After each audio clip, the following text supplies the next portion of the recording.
তোমার উপর অবধারিত করে নাও দীর্ঘ নীরবতা, দীর্ঘ সময় চুপ করে থাকার বিষয়টা তোমার উপর অবধারিত করে নাও।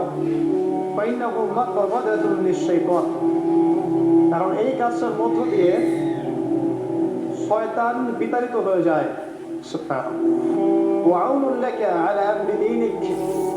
দীর্ঘ সময় চুপ থাকলে তোমার দিনের প্রতিটা কাজ করার ব্যাপারে আল্লাহ তোমাকে সাহায্য করবে।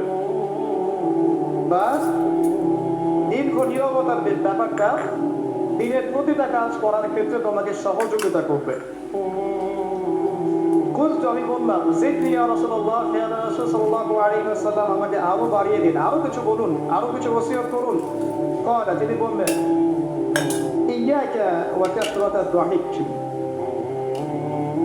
সাবধান থাকবে, বেশি বেশি হাসবে না। কারণ যারা অধিক পরিমাণে হাসাহাসি করে তাদের কলব মরে যায়, তাদের কলবে মৃত্যু ঘটে। এবং চেহারার মধ্যে নূর চলে যায়, চেহারায় কোনো জ্যোতি বা নূর থাকে না। কুনতু জিদনি ইয়া রাসূলুল্লাহ, ইয়া রাসূল সাল্লাল্লাহু আলাইহি ওয়াসাল্লাম, আমাকে আরো বাড়িয়ে দিন, আরো কিছু ওসিয়ত করুন। এবার তিনি বললেন সাল্লাল্লাহু আলাইহি ওয়াসাল্লাম, কুলিল হাক্কা ওয়া ইন কানা মুররান, সর্বদা সত্য কথা বলবে, সত্যের উপর থাকবে যদিও এটা অন্যের কাছে তিক্ত হয়। সত্য কথা বলবে যদিও এটা তিক্ত শোনায়। কত জিদনি ইয়া রাসূলুল্লাহ, তিনি বলছেন আমি বললাম হে আল্লাহর রাসূল আরো বাড়িয়ে দিন আমাকে।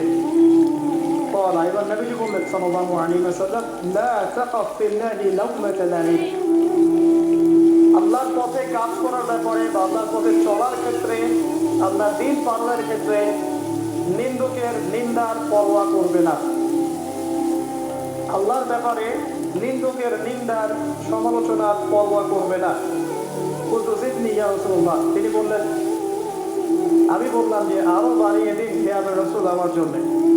নবী করিম সাল্লাল্লাহু আলাইহি ওয়াসাল্লাম বললেন قال ليحجزك عن الناس ما تعلم من نفسك, যখন মানুষের ব্যাপারে তোমার নেগেটিভ কোনো মন্তব্য করতে হয় বা কারো ব্যাপারে যদি নিন্দা করতে চাও, এরকম ইচ্ছা জাগে মনের মধ্যে, তাহলে আগে চিন্তা করবে যে এই দোষটা তোমার মধ্যে আছে কিনা। অর্থাৎ নিজের নফসের খেয়ালটা তুমি আগে বেশি নেবে অন্যের নিন্দা করার আগে। রাওয়াহুল বাইহাকি, হাদিসে এসেছে বাইহাকি শরীফের মধ্যে কিতাবুল ঈমান এবং মিশকাতুল মাসাবিহের মধ্যে এসেছে হাদিসটা 414 এবং 415 পৃষ্ঠায়। অত্যন্ত চমৎকার একটা হাদিস। আজকে আমরা ইনশাআল্লাহ আযজা ওয়া জাল এই হাদিসের উপরে সামান্য কিছু কথা বলে আমাদের আলোচনা শেষ করব ইনশাআল্লাহ।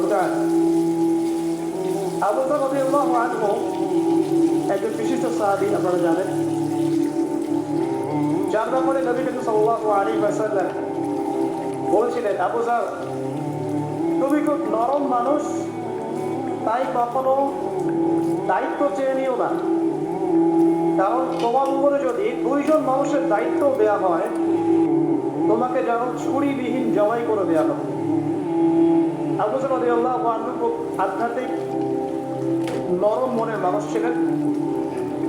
তিনি নবী সাল্লাল্লাহু আলাইহি ওয়াসাল্লামকে খাস করে বলছেন, এটা আমভাবে নয়, আমি যেমন আমভাবে সবার উদ্দেশ্যে কথাগুলো বলছি এভাবে আমভাবে নবীজি এই কথাটা তাকে বলেন, বরং খাসভাবে বলেছেন, পার্সোনাল নাসিরাত, ইন্ডিভিজুয়ালি বলেছেন। তিনি বলছেন হে আল্লাহর রাসূল আমাকে কিছু নসিহত করো, কিছু ওসিয়ত করো। ওসিয়ত কি জিনিস? যেমন কেউ চলে যাওয়ার আগে ওসিয়ত করে, বাবা ইন্তেকাল করছে তার আগে ওসিয়ত করে, মাকে দেখিস, বোনদেরকে খোঁজ খবর রাখিস, সন্তানদের ব্যাপারে খোঁজ খবর রাখিস ইত্যাদি। ওসিয়ত করা মানে যে কথাগুলো আমরা অক্ষরে অক্ষরে পালন করতে চাই, প্রতিশ্রুতি ব্যক্ত করি, এরকম কথা কনভারসেশন। একটু চিন্তা করেন, নবী করিম সাল্লাল্লাহু আলাইহি ওয়াসাল্লাম যদি আপনাকে আমাকে খাস করে কোনো জায়গায় ডেকে নিয়ে কথাটা বলতেন কেমন হতো? মনে করেন নবী সাল্লাল্লাহু আলাইহি ওয়াসাল্লাম জীবিত আছেন বা আমরা তার সাক্ষাৎ পেয়েছি, আর আমরা কেউ একজন আমাদের মধ্যে গিয়েছে যে বললেন ইয়া রাসূলুল্লাহ আমাকে কিছু ওসিয়ত করেন, আমাকে খাস করে কিছু ওসিয়ত করেন, তখন এই ওসিয়তগুলো স্পেশাল হবে এবং আপনি আমি কখনোই চাইবো না জীবন চলে গেলেও এগুলোর কোনো একটা আমরা ছেড়ে দিই, তাই না? আবু যর রাদিয়াল্লাহু আনহু এই সুযোগটা নিয়েছেন। নবী সাল্লাল্লাহু আলাইহি ওয়াসাল্লাম বলছেন প্রথম যে উসিকা বিতাকওয়াল্লাহ, আমি তোমাকে সর্বপ্রথম ওসিয়ত করছি তুমি আল্লাহকে ভয় করো। তাকওয়া কি জিনিস? নবীজি বলছেন ফাইন্নাহু আসয়ানু লিয়ামলিকা কুল্লি, এই তাকওয়াটাই সমস্ত কাজের সৌন্দর্য গঠন করবে তোমার জীবনে। তুমি যত কাজ করবে প্রত্যেকটা কাজ যদি আল্লাহকে ভয় করে করো, প্রত্যেকটা কাজ তোমার জীবনে সৌন্দর্য গঠন করবে ইনশাআল্লাহ তাআলা। খুব সংক্ষিপ্ত আকারে বলতে পারি, আল্লাহ রাব্বুল আলামিনের তাওহীদের সাথে কাউকে শরীক না করা, এক কথায় আল্লাহর সাথে শিরক না করার নাম তাকওয়া। ঠিক আছে? আল্লাহ এক, আল্লাহ অদ্বিতীয়, তিনি মহাবিশ্বের স্রষ্টা, আমাদের স্রষ্টা, সৃষ্টিকর্তা, পালনকর্তা, রিজিক দাতা, জীবন মৃত্যুর মালিক, বিধান দাতা। এই প্রত্যেকটা কনসেপ্ট আল্লাহর জন্য খাস করার নাম হচ্ছে তাওহীদ। আর এখানে যদি আমরা কাউকে সমকক্ষ দাঁড় করে তাহলে শিরক হয়ে যাবে।